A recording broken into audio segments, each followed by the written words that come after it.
We've discussed how vulnerable it can be to be under the bright lights of the dentist chair, but how about the other doctor? Particularly a specialty doctor that's job is to deal with our most private of parts.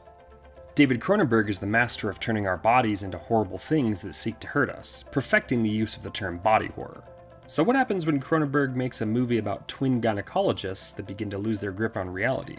And did you know that this is actually based on true events? Just lie back in the chair as we look at what the f*** really happened to dead ringers.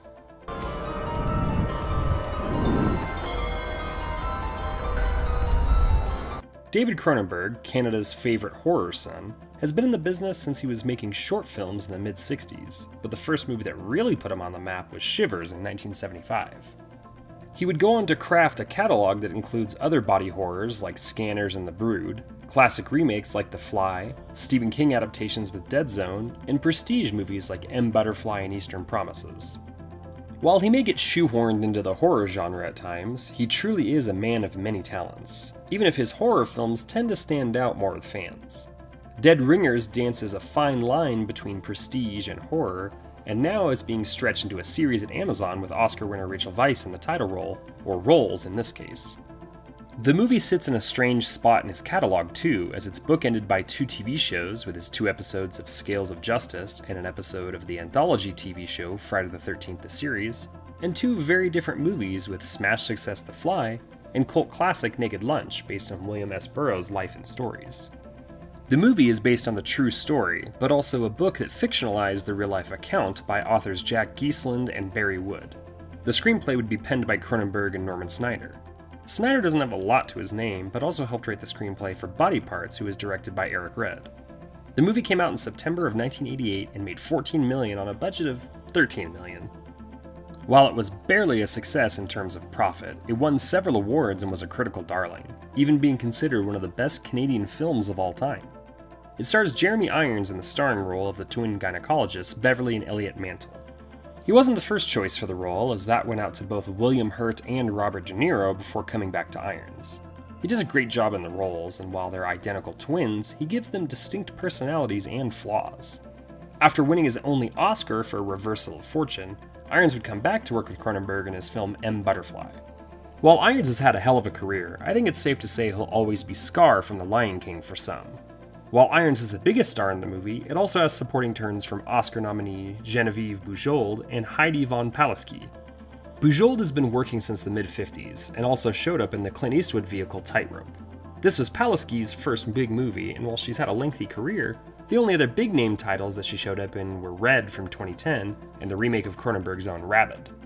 The movie opens with some medieval-looking tools and art over pensive music before we open in Toronto, Canada in 1954, where we're introduced to our twins Beverly and Elliot as they talk about sexuality, though not in a dirty way, more of a clinical one. They proposition a neighbor girl for a sex experiment, which she vehemently refuses, before we jump ahead 13 years to the boys in Cambridge, Massachusetts, where they not only graduate at the top of their class, but also invent a new type of device that has swept through the industry. 21 years later, the two have one of the most lucrative practices in Toronto and treat fertility in women. An actress comes in to get checked out, and she has, shall we say, unique body parts that intrigue both of the men. Beverly begins the treatment, but Elliot wants to have a look and switches places when he goes to look, and sends Beverly to meet with clients for a grant. Well, the story is about twins, though if they were identical is up for debate, even if they acted very similarly. We don't have any strange actions of the two as young kids, but we do know that they graduated Syracuse University first, followed by the Upstate Medical Center after. The movie opens and ends in Canada with a stop at Cambridge, while the real-life brothers grew up, graduated, and practiced in New York. Other differences here include the names being changed from Stuart and Cyril Marcus to Beverly and Elliot Mantle. Also, while they did write many papers and textbooks that were used within the medical industry, they never invented a special tool that put them and their college on the map. They may have treated celebrities, but there wasn't a specific one that was central to their story either. Finally, they were on the list of highly respected doctors in their field in New York State, just as the twins are in Toronto in Cronenberg's movie version. The brothers switch places, and we get the feeling that this is a rather normal occurrence for the two as they agree to switch back in regards to who will see the movie start tomorrow. Beverly, playing Elliot playing Beverly, goes back to see her after a night of sex. Beverly is not as aggressive as Elliot and decides against taking action, but does go back and sleep with her eventually. He doesn't want to tell Elliot about it, and this makes Elliot very angry and a little bit jealous, again making us believe that this is kind of the norm. We can also tell that Elliot seems to be the more alpha of the two, while Beverly is more of a follower. The next day, a patient is refused, as the problem with their fertility rests in the husband. We see more of their personal and professional lives, and Beverly ends up starting to take drugs with his actress girlfriend. This is a very fictionalized account of the story of the Marcus twins, and could have taken more from the novel Twins that was published a couple years after their deaths. The movie adds the relationship element to the story to not only have another main character to follow, but also to introduce the drug element, which is important in both mediums. The movie portrays the doctors in a very posh, high-class environment, which simply wouldn't have existed in New York at the time they lived and practiced. While there's no account of the twins sharing lovers, Cyril was married and divorced with 2 children, and Stuart had no spouse known. Another real-life allusion in the film is that the colleagues, staff, and patients had a hard time telling the 2 brothers apart. Some would mark one having a thicker neck or a different sense of humor, but they were often confused for one another. Claire, our actress between the 2 men, finds out that it's a well-known secret that the men share lovers and patients alike, and confronts them in a very crowded restaurant. Elliot really shows his teeth here, while Beverly is utterly lost and sad at the thought of losing her. The twins accept an award, but Beverly comes in absolutely smashed and makes an ass out of both he and his brother. They decide that going forward, Elliot will be the face of the Mantles, while Beverly will be in clinic and see more patients before Beverly runs into Claire again, and we get the most Cronenberg dream sequence to ever Cronenberg. It's a body horror sequence where the twins are actually conjoined and Claire bites them apart. Bev starts to slip at work, and Elliot meets with Claire. She then goes away on another movie shoot, and Bev spirals even deeper, so Elle tries to snap him out of it. Not really much here is anything more than the movie's fictionalized account of making these twins into an even more dramatic story than they already were. It does seem that one of the brothers is more into drugs than the other, but there isn't any evidence to anything happening in real life that resembles what we see on screen. The brothers did trade patients and jobs though, and some patients were even able to tell the difference. Bev collapses and Elliot tries to hide the drugs in Bev's system, but he continues to struggle at work. He uses the wrong medical tools during an examination and has an artist make new tools for him that are, well, less than safe. He starts doing drugs at work and proceeds to use the new tools on a patient. The procedure almost kills her, and the brothers are asked to step down from their positions. At a deposition, Elliot tries to stand in for Bev, but he thinks they knew and they aren't allowed to practice medicine as doctors anymore. Elliot tries to get Bev clean by getting rid of all the drugs, but comes to the sad and very dark conclusion that he has to be on the same level, with the same drugs. Bev escapes by having the apartment super come let him out, and he goes to see Claire, where he continues to lose his grip on reality. This section is actually a little bit closer to reality, as drugs became a very real problem for both twins, and during a procedure, one of them took the oxygen mask on themselves before getting removed for the other twin. The supposed fresh one came in very groggy, and there was concern about their ability to perform their tasks any longer. They were asked to step down from their tenure and tried to fight the decision. Bev tries to blame the drug problem on Elliot while with Claire, and eventually goes back to the apartment, which is now in shambles and has Elliot suffering from the same drug problem as Bev. He finds his brother and shows him the tools. With their practice and fame gone, the drugged up brothers perform a procedure they believe is going to separate them, but of course it just graphically kills Elliot. Bev leaves the apartment for an undetermined amount of time before coming back to die next to his brother. While the details may differ, the outcome was the same. An apartment super found the brothers dead in separate rooms, and the entire place was absolutely covered in trash. While there wasn't any kind of operation performed, the brothers died at different times, possibly as far apart as 5 days. Murder and suicide were suspected, with even the possible beginnings of a suicide note written on a typewriter, but it was eventually confirmed that they had passed from barbiturate withdrawal and possibly a broken heart. The tale of the twins was just an outline of what Cronenberg turned into his movie. If you're interested in the full story and the fiction, I suggest you look up the articles, read the novelization, and watch the movie that's available on streaming, as well as a nice Scream Factory Blu-ray. It will be interesting to see how much the new Amazon takes from the truth, the novel, and even the first movie. Before we continue with our video, here's a reminder to click the Store tab on any of our JoBlo channels and browse our collection of the latest and freshest designs in our merch store. Go get you some. One sound down here, and I promise I'll kill the both of you. Not just punish you, kill you. Sadly, real-life tales of abuse and death are rife for adaptation and discussion. Look at the last 5 years or so, and true crime podcasts, documentaries, and TV shows are all the rage with serial killers, people that just plain snapped, and other shocking real-life tales. Sometimes even authors get their gruesome ideas and characters from real life, as is the case with underrated and underdiscussed horror author Jack Ketchum. One of his works, The Girl Next Door, was turned into a movie in 2007, and the movie tells you based on a true story. Now, sometimes that's just advertising, but in this case, it's terrifying and all too real. Keep an eye on your neighbors, and if you see something, say something, as we find out what the really happened to the girl next door.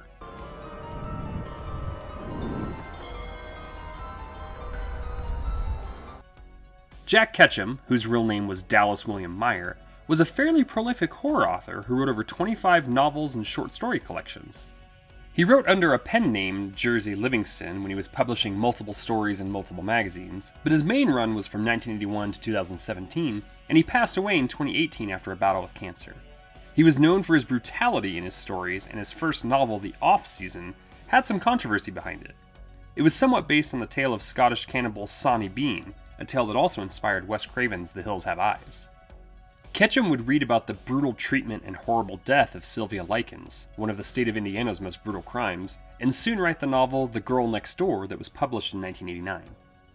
Ketchum's novels would begin to be adapted into films starting with The Lost in 2006. The very next year, The Girl Next Door would be turned into a feature-length film that would wow enough on the festival circuit that premium network stars would pick up the distribution rights. It would appear both in the Starz network as well as get a DVD release that same year. Ketchum would write the book from the perspective of the neighbor to disassociate himself from some of the horror and even leave out some of the real-life events he felt were far too disturbing to write. If you've read a Ketchum novel, you know that says something. The movie was written by Philip Nutman and Daniel Farrens. While Nutman has virtually nothing else to his name, Farrens gave us the glorious and divisive Halloween 6: The Curse of Michael Myers, and directed the comprehensive documentaries His Name Was Jason and Never Sleep Again. Director Gregory Wilson has only one other film to his resume, and it's the 2012 straight-to-video adaptation of Ghoul from author Brian Keene. The acting team in front of the camera includes Ghostbusters' William Atherton, Blanche Baker, who may be most famous as Ginny from 16 Candles, and a cameo from Breaking Bad's Mark Margolis. The kid actors, in a humorous and ironic turn, all had roles in various Law & Order and CSI episodes, where in this movie they could have used those teams.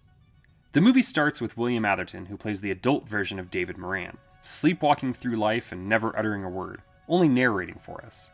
He sees a homeless man struck by a car and is the only one that rushes to save him. The man's taken away by an ambulance, and our narrator discusses what true pain is. He wants anything to numb the feelings he lives with from a childhood experience. He doesn't feel the need to tell his wife what happened in the summer of 1958, but he's damn sure going to explain it to us. We are transported back in time when a young man, David is a boy, meets his new neighbor Meg, and he is instantly infatuated with her. This is how the author of the book and writers of the screenplay decided to give the audience eyes.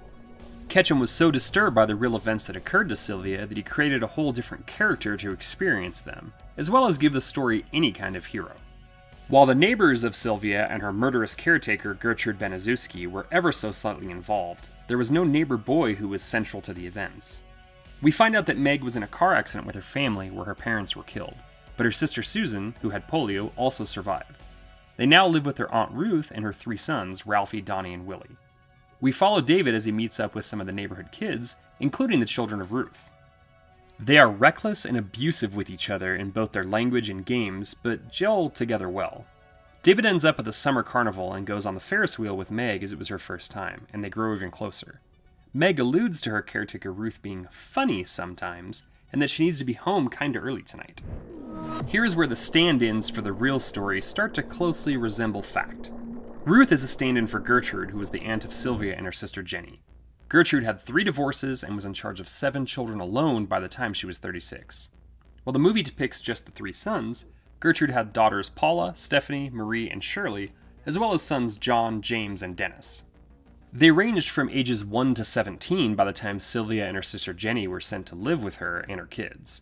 Instead of a fatal car accident, it was the arrest of their mother Elizabeth that had their father Lester ask Gertrude for the 2 girls to board with her.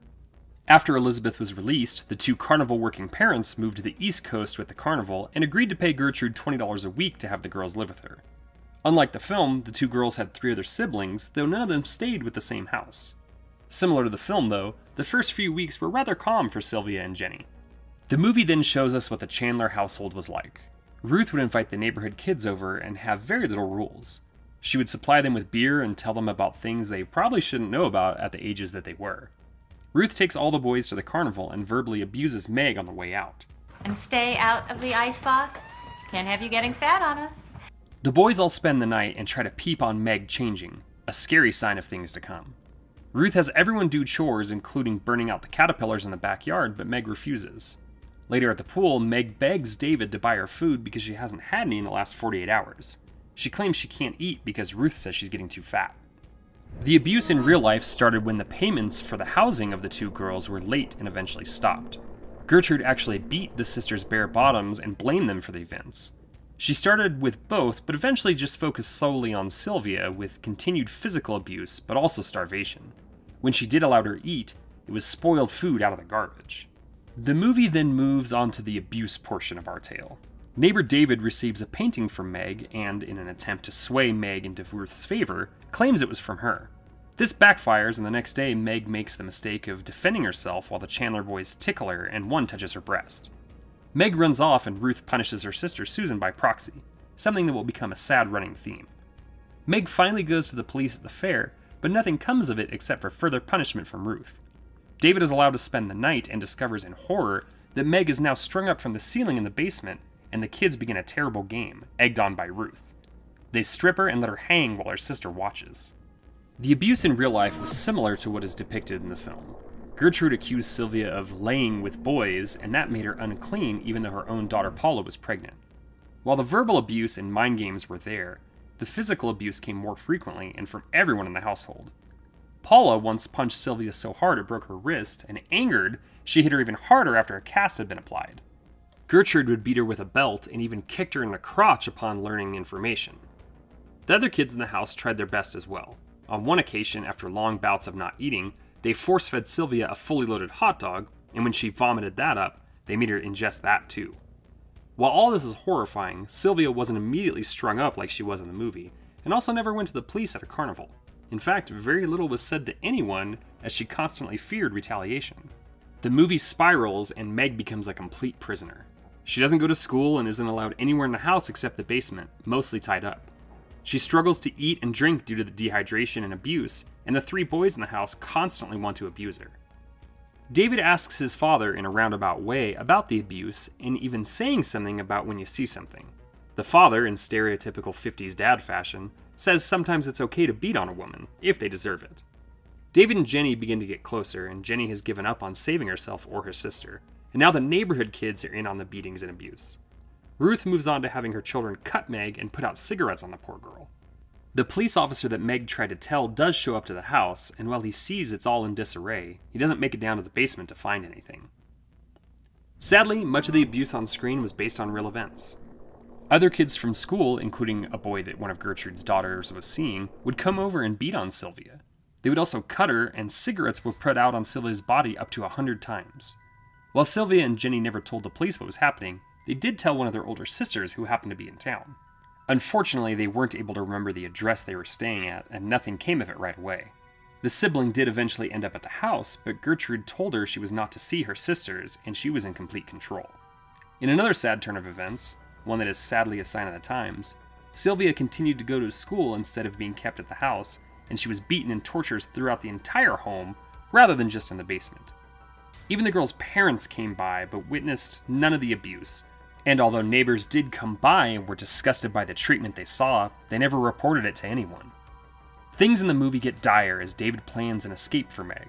She is stopped sadly when she attempts to save her younger sister, and the punishment is severe beatings followed by forced intercourse with Ruth's oldest son.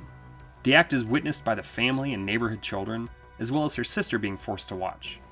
Ralphie decides that she needs to be marked, and Ruth allows a scarlet letter type message to be carved into her abdomen, but decides that it must go further to remove the lust from her mind.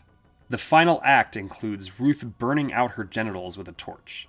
David is now captured as well when he lets his intentions of getting help known, and they set a trap by lighting a fire. Ruth comes downstairs and is killed by David while the police come back and arrest the remaining boys. The abuse was too much, however, and Meg perishes from her wounds. Our narrator will never forgive himself, but will always remember the love that he had. Eventually, the beatings and other abuse led Sylvia to becoming incontinent. She was no longer sent to school, and it was here that she was tied up in the basement. While movie Ruth was akin to a cult leader, Gertrude would lie and trick her children into continuing the abuse by saying that Sylvia would say and do things to them. Eventually, Gertrude would even charge neighborhood kids 5 cents to basically do whatever they wanted to do to Sylvia. At some point, Gertrude felt Sylvia had tarnished her daughter's reputation and carved something similar into Sylvia as the movie counterparts had done. Gertrude forced Sylvia to write a note saying she ran away, and it was designed to implicate rough neighborhood boys for any abuse that was found on the body. But sadly, Sylvia would die attempting to escape before that could happen. Since there was no David neighbor boy to play hero, the police just simply arrested Gertrude and some of her children. There would be a trial, and 2 of the family would be sentenced to life in prison, while 3 of the other offenders would get anywhere from 2 to 21 years. Gertrude would eventually be released from prison after 15 years, and die 5 years after that from lung cancer. A child advocacy center was eventually erected and staffed in 2010 to memorialize Sylvia and protect future children. The movie and real-life story are close in tone and have some events take place exactly the same. The differences are mostly to give some sort of hope from life to movie, but both are hard to look at and make you wish it never happened. Ketchum's book and the movie made from it are much closer to reality than anyone should have to get.